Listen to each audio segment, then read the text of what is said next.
Est-ce que tu es prêt ou prête pour la vidéo de la gênance? Attention, sors les popcorn, c'est parti. Salut YouTube, comment ça va? Aujourd'hui on est là pour une vidéo de détente. De toute façon quand on parle des moments gênants, c'est toujours un peu drôle, un peu fun, un peu cool. Moi j'aime bien tourner ces vidéos là, c'est les vidéos qui me font le plus rigoler. Pour la réaliser comme d'habitude, je vous ai demandé à toutes et à tous sur Instagram de venir me raconter vos histoires gênantes du coup. Alors dans ma story je parlais des plans cul, mais bien entendu à partir du moment où ça parle d'une histoire qui était au lit, c'est pas grave. Plus c'est gênant, plus c'est croustillant, alors c'est parti.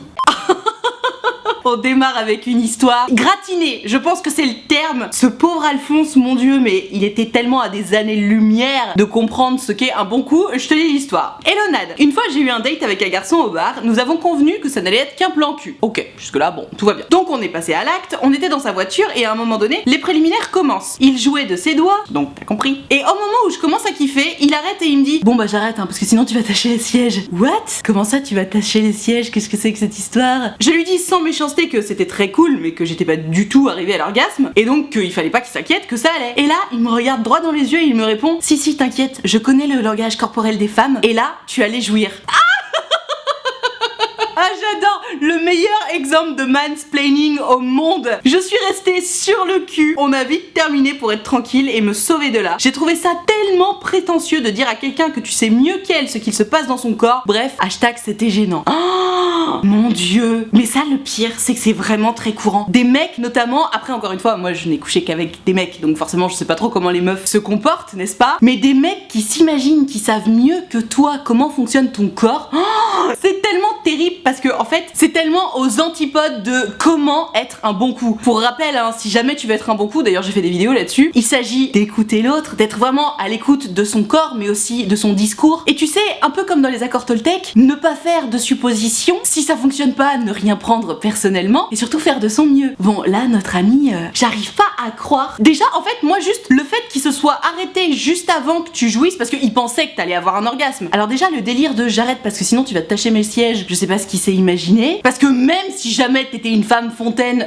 la cyprine c'est pas non plus un truc ultra tachant, tu vois. Et d'ailleurs des femmes qui éjaculent en jouissant c'est quand même très très rare. J'ai pas les chiffres mais enfin c'est quand même vraiment pas la majeure partie des gens, tu vois. Et donc le mec s'est dit ok là elle est en train de kiffer donc je m'arrête. Mais c'est quoi cette façon de faire? Tu sais à la limite ce serait votre délire et tout, pas de problème. Mais en principe si tu choisis de t'occuper de quelqu'un, l'idée c'est quand même de l'amener au bout, tu vois. Pourquoi le frustrer et s'arrêter juste avant l'orgasme? C'est pas très sympa. Déjà dans le délire, moi j'aime pas trop la façon de faire, tu vois. Mais en plus son excuse c'est je veux pas tâcher mes sièges. Mais qu'est-ce qu'on s'en branle de ta bagnole, c'est le cas de le dire. Et en plus à partir du moment où tu lui dis écoute c'est gentil mais enfin je te rassure j'y étais pas là, le mec se démonte pas et ose dire ah non mais si moi je connais le langage corporel des femmes, je peux te dire que tu allais jouer. Ça, si jamais tu ne connais pas ce terme, c'est donc ce que je disais en lisant l'histoire, un exemple parfait de mansplaining. Qu'est-ce que c'est le mansplaining? Je vais te le dire. Tu sais quoi, je vais te trouver la définition sur internet parce que je veux pas dire de conneries. Le mansplaining est un concept féministe, blablabla, qui désigne une situation dans laquelle un homme explique à une femme quelque chose qu'elle sait déjà, voire dont elle est experte, souvent sur un ton paternaliste ou condescendant. Donc on y est quand même en plein dedans là. Parce que le mec explique à la meuf comment fonctionne son corps. C'est-à-dire que lui c'est mieux. Ah, c'est merveilleux, j'adore.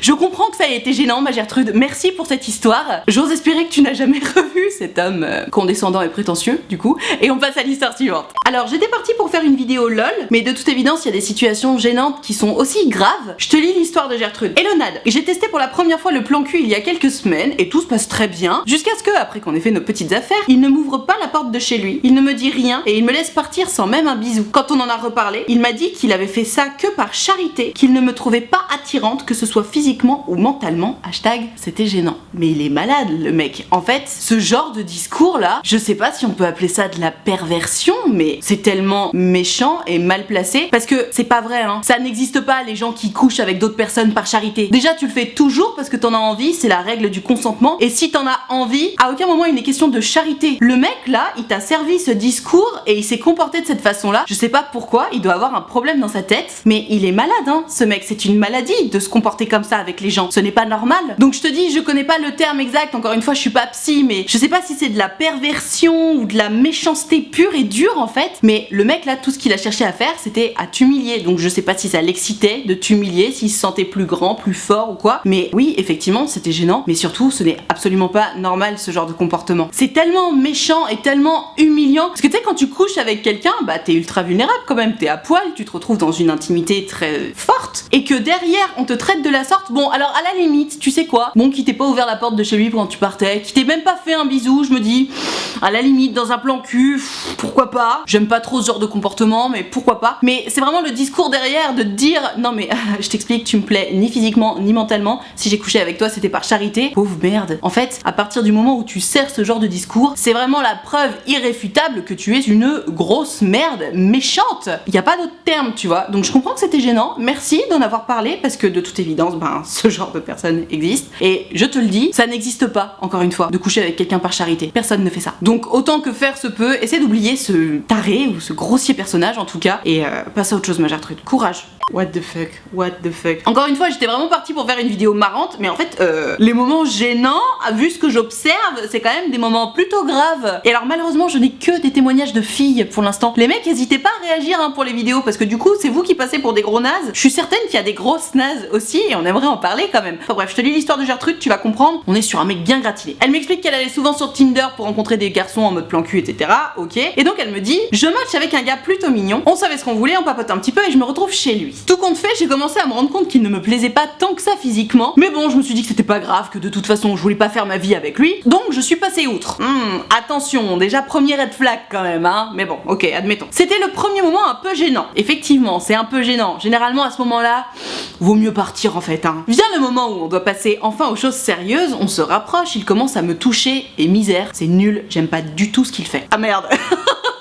Dans ces cas-là, tu peux aussi le guider, tu vois, bon, c'est le pauvre. Sauf que ce mec-là, je le connaissais pas, je me sentais pas vraiment capable de lui dire que j'aimais pas ce qu'il faisait de ses doigts. Et ça, je comprends, ça demande un certain aplomb, mais faut pas hésiter en fait à lui dire, attends, fais plutôt comme ça, à le guider en fait, parce que sinon, bah, tu passes un mauvais moment, tu vois, c'est chiant. Du coup, j'ai préféré écourter un peu le truc, et là, il me demande de le sucer. Alors déjà, ça n'a rien de naturel de le demander comme ça, je suis d'accord, mais après, s'il te demande, tu peux aussi refuser. Pour ma part, ça ne me choque pas. À partir du moment où tu refuses, y a pas de problème, consentement oblige. Au moment où il m'a demandé de le sucer, j'ai eu un blocage, le fait qu'il me le demande comme ça, le fait qu'il ne me plaise pas physiquement et qu'en plus j'avais pas aimé quand il m'a touché. Bref, j'ai dit non. Voilà, bah, tu as très bien fait. T'en avais pas envie, tu dis non, l'histoire s'arrête là.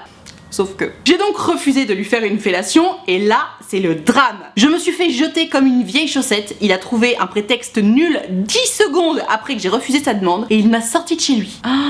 Je me suis sentie hyper mal et énervée, sous prétexte que je n'ai pas voulu le sucer, il voulait plus de moi. What the fuck, c'était ultra gênant et tu m'étonnes. Mais c'est vrai que c'est une pratique assez répandue. Alors encore une fois, n'hésite pas à me dire ce que tu en penses, hein. Je veux pas raconter de conneries, mais en tout cas pour moi ça ne me choque pas de demander à son partenaire de faire telle ou telle chose qui nous plaise. Encore une fois, le sexe c'est basé sur la communication des esprits et puis la communication des corps aussi. Donc vraiment pour moi je vois pas où est le mal de demander une fellation à sa meuf ou à son plan cul ou quoi que ce soit. Tout simplement parce qu'il suffit à la personne en face de dire bah écoute non, je n'en ai pas envie si elle n'en a pas envie et d'y aller si elle en a envie. À partir du moment où le consentement est respecté, aucun problème. En revanche, le fait d'insister suite à un refus, évidemment, ce n'est absolument pas acceptable. Ça s'apparente à un refus du consentement et c'est donc une agression sexuelle. Mais c'est vrai que le mec là, bon, il te demande la fellation, ok, tu dis non, et 10 secondes après, il trouve un prétexte nul. Putain, j'aurais tellement aimé que tu me dises quel était le prétexte en question, quoi. Parce que c'est ça en fait qui est croustillant. Tu te dis, mais quelle est l'idée qui lui est passée par la tête pour 10 secondes après, hein, 10 secondes, qui réussissent à te mettre dehors en mode bon bah vas-y, allez, casse-toi. En fait, ce qu'il voulait, c'était pas coucher avec toi, il voulait juste que tu lui suces la bite. Mais à ce moment-là, mon garçon, fallait être clair. Y a pas de problème si tu veux qu'on te suce la bite, mais dis-le. Comme ça, je le saurais dès le départ, tu vois. Non, c'est terrible, ça se fait vraiment pas. Maintenant, honnêtement, hein, je préfère ça. Je préfère que bon bah, il t'ait demandé, t'as dit non, et il ait trouvé une excuse pour abréger, plutôt qu'il force. Là, au moins dans son comportement, alors effectivement, c'est vraiment le comportement d'un goujat, c'est pas du tout élégant, mais au moins ton intégrité physique et mentale ne sont pas heurtées. Ok, c'était gênant. Je sais pas si t'as utilisé le terme humiliant. Non, tu t'es senti hyper mal et énervé. Je comprends que tu te sois senti hyper mal et énervé, et c'est tout à fait normal. Mais vraiment, dans le genre d'histoire gênante, je préfère préfère tellement qu'il se passe ça plutôt que le mec insiste et tu te sens obligé et du coup tu le fais. Après bon évidemment il y a toujours pire comme situation, il y a toujours pire comme histoire, tu vois. On aurait pu aussi espérer que le mec ne force pas et ne te jette pas comme une vieille chaussette. Maintenant dans tous les cas, de toute façon, dans l'histoire t'étais gêné. Le mec te plaisait pas, t'aimais pas ce qu'il faisait, t'aimais pas sa façon de se comporter avec toi, enfin bref, t'aimais rien du tout. Donc finalement il a écourté l'histoire, il t'aurait presque rendu service ce goujat. Je rigole hein, évidemment, absolument rien n'excuse ce comportement là. Effectivement c'était gênant, on passe à l'histoire suivante.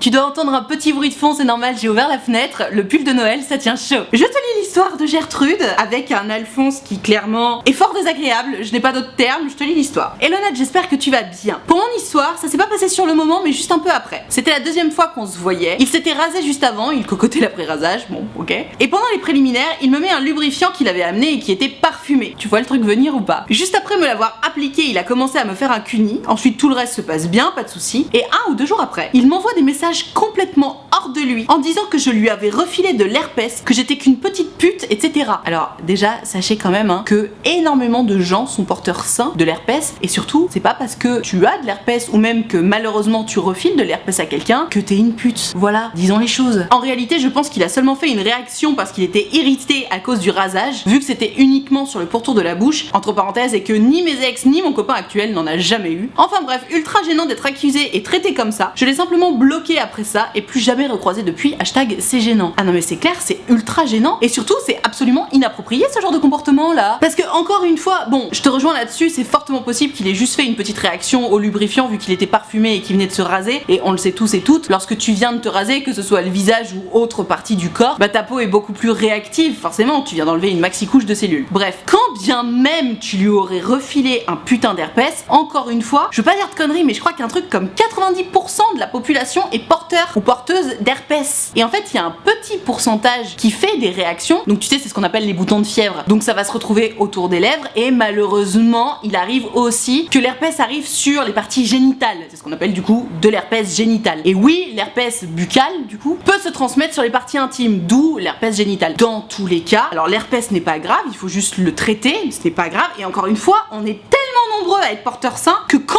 bien même ça aurait été de l'herpès qu'il avait, qui raconte que c'était toi qui l'en avais refilé quoi? Parce que l'herpès ça sort à partir du moment où t'as un énorme coup de stress, ou tu sais, un moment d'émotion, ou que t'es très fatigué, etc. Vraiment l'herpès ça ne se contrôle pas. Tu peux être porteur sain toute ta vie et à 70 ans, bam, tu savais même pas que t'étais porteur sain, tu fais une éruption d'herpès ou je sais pas comment on dit, bref, et t'as un gros bouton de fièvre sur les lèvres, tu vois, ça arrive. Donc vraiment, mais ce mec là, mais complètement taré. Alors si effectivement il s'est imaginé que tu l'avais refilé de l'herpès, je comprends qu'il était pas content, mais dans tous les cas, à aucun moment c'est une raison pour traiter la personne de pute ou de salope ou de traîner ou que sais-je en fait. Il avait qu'à mettre un préservatif, putain. Et d'ailleurs, si jamais tu te retrouves dans cette situation là qui est très délicate, à t'imaginer, à penser ou même à être sûr que quelqu'un t'a refilé une merde, les insultes ne sont évidemment pas de mise, bon ça sert à rien. Dans ces cas-là, ce qu'il faut faire, c'est prévenir le partenaire en disant écoute voilà, j'avais pas cette merde avant, depuis qu'on a couché ensemble, j'ai cette merde donc je te le dis, je pense que tu me l'as refilé, est-ce que tu en étais conscient ou pas? Parce que attention pour le coup, il me semble qu'il y a un délire comme quoi c'est ultra grave hein, dans la loi. Si tu es porteur d'une maladie sexuellement transmissible et que tu ne le communiques pas à ton partenaire et que sciemment tu couches avec cette personne sans protection, il me semble qu'il y a un délire comme quoi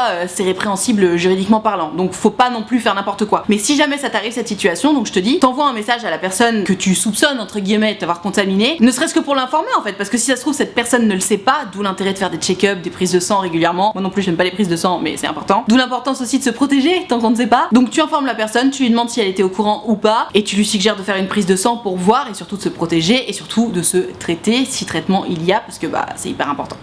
Mon dieu, j'arrive pas à croire qu'il y a des mecs qui continuent de se comporter comme ça quoi. Elonade, c'était lors de ma première année universitaire, j'ai chopé un mec sur une application de rencontre et on a prévu de se rencontrer. Je me déplace donc sur un autre campus de ma ville, donc la meuf a fait un long trajet. J'arrive, on parle vite fait, on passe à nos affaires, entre parenthèses, les choses étaient très claires, on s'était capté pour ça. Sauf que là, il a fait 2 allers-retours et les choses étaient finies. J'avais donc passé plus de temps dans les transports qu'autre chose. Oh mais attends, mais le pauvre en même temps. Bon, il y a des éjaculateurs précoces, tu vois, ça arrive. C'est pas une raison pour être gêné ou pour le condamner.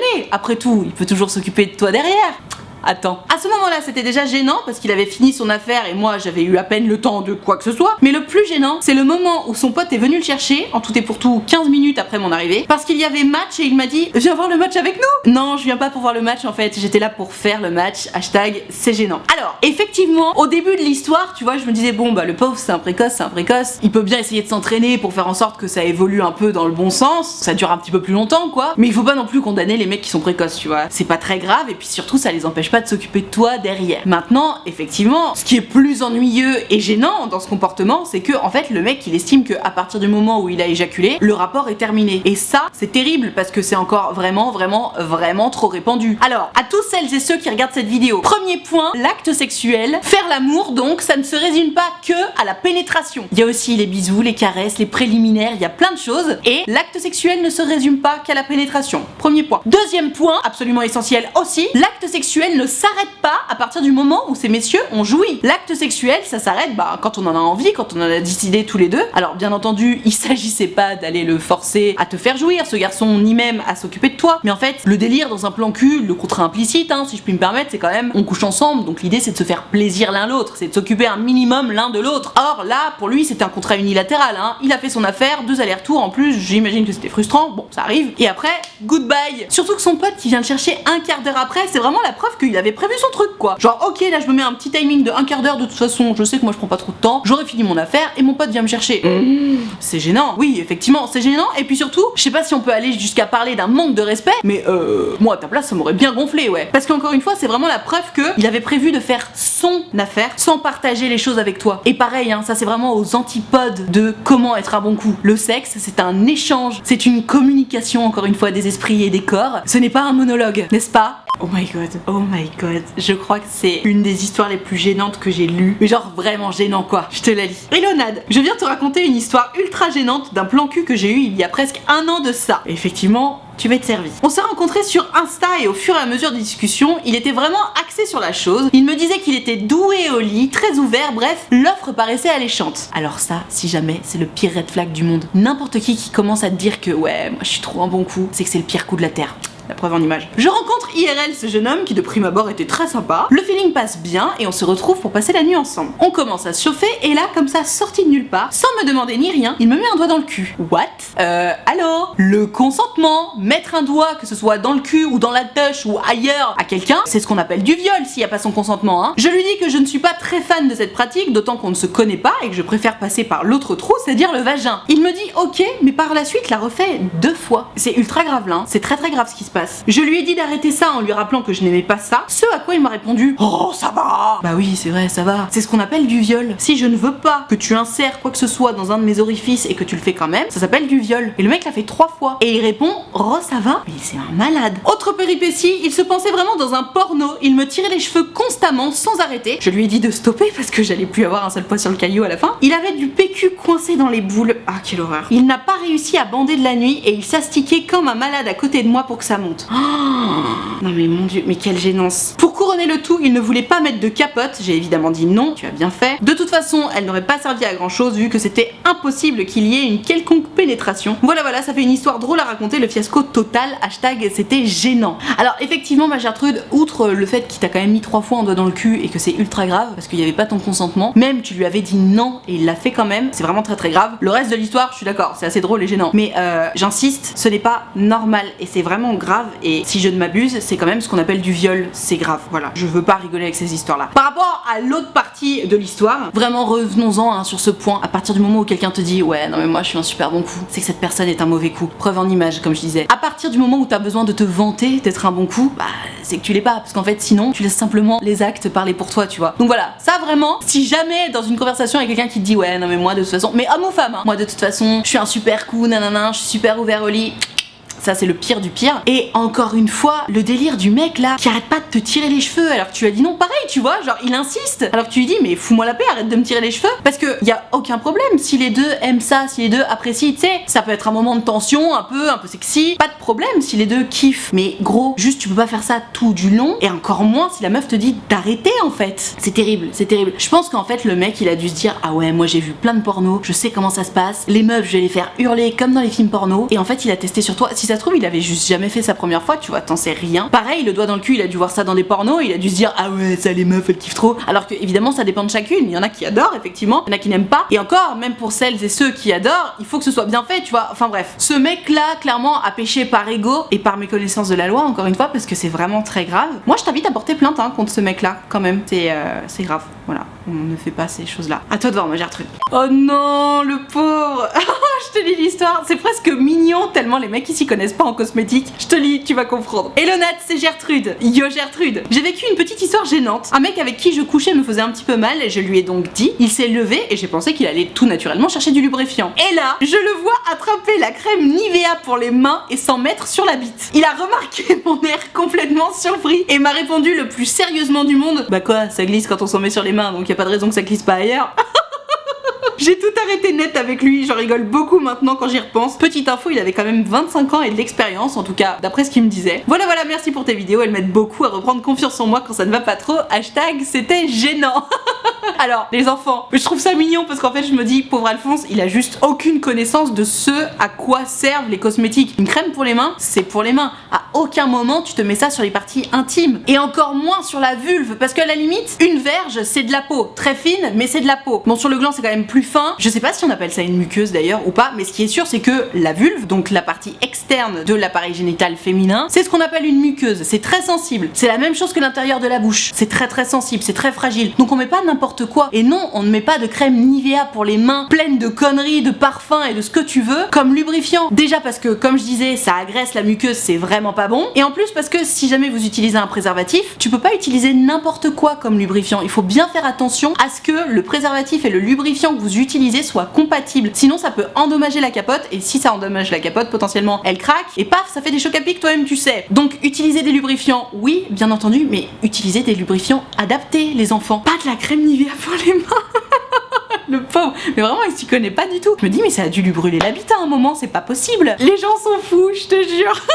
Voilà, je vais m'arrêter là pour cette vidéo sur vos histoires les plus gênantes concernant les plans cul. J'espère que t'as passé un bon moment, j'espère que ça t'a diverti, que ça t'a intéressé, peut-être même que ça t'a appris des choses. Dans tous les cas, si t'as kiffé, n'hésite pas à mettre un pouce bleu, tu peux aussi t'abonner à cette chaîne YouTube, ça me fera super plaisir. Pour pouvoir participer aux prochaines vidéos, tu le sais depuis le temps, c'est sur Instagram que ça se passe. Donc tu n'as qu'à venir me suivre et surtout il faut que tu regardes mes stories, parce que c'est dans mes stories que je précise à quel moment je suis en train de préparer ma vidéo. Et c'est à ce moment-là qu'il faut m'envoyer ton histoire par message privé. Donc je t'attends dès à présent sur Instagram. Et alors si t'es pas très branché Instagram mais que t'as quand même envie de discuter avec moi de ton histoire d'amour, d'amitié, de confiance en toi, de plan cul, pourquoi pas, mais que ça reste privé, donc que ça ne passe pas en vidéo, figure-toi que c'est possible. J'ai créé un site internet qui s'appelle utilefutile.fr sur lequel tu peux prendre rendez-vous avec moi. Tu peux choisir de me raconter tout ça à l'écrit, au téléphone ou en visio, selon ce qui te met le plus à l'aise, et tu peux choisir de prendre un rendez-vous soit de 20 minutes, soit de 45 minutes, selon si ton histoire est longue ou pas, selon si t'as besoin de beaucoup parler. Bref, dans tous les cas, si t'as envie de prendre rendez-vous avec moi, mais que t'oses pas, ou que t'as peur de me déranger, ou que sais-je, sache que tu ne me déranges pas. C'est toujours un grand plaisir pour moi de vous avoir en rendez-vous, mais vraiment, sincèrement, j'adore chercher des solutions à vos problèmes, donc surtout tu n'hésites pas, utilefutile.fr, le lien est dans la barre de description. Je te rappelle également que l'option de souscription payante à ma chaîne YouTube est activée, ce sont les abonnés de Diamant, tu le sais depuis le temps, ils sont là pour me soutenir, c'est la raison pour laquelle il y a une cotisation de 5 € par mois, ou plus d'ailleurs, si tu veux et que tu peux, n'hésite pas. Et moi, pour les remercier de tout ce soutien, je leur ai créé un groupe Facebook dans lequel on discute tous ensemble, je leur fais régulièrement des lives Facebook exclusifs rien que pour eux, et tu l'auras compris, tout le monde est très gentil, très accueillant, très bienveillant, donc pareil, si t'as envie de venir les rejoindre mais que t'oses pas ou que t'as peur ou quoi que ce soit, surtout tu n'hésites pas, tu seras forcément bien accueilli puisque c'est la règle d'or des abonnés de Diamant. Tout ceci étant dit, merci infiniment d'avoir suivi cette vidéo en entier et moi en attendant la prochaine vidéo, je te fais des très gros bisous.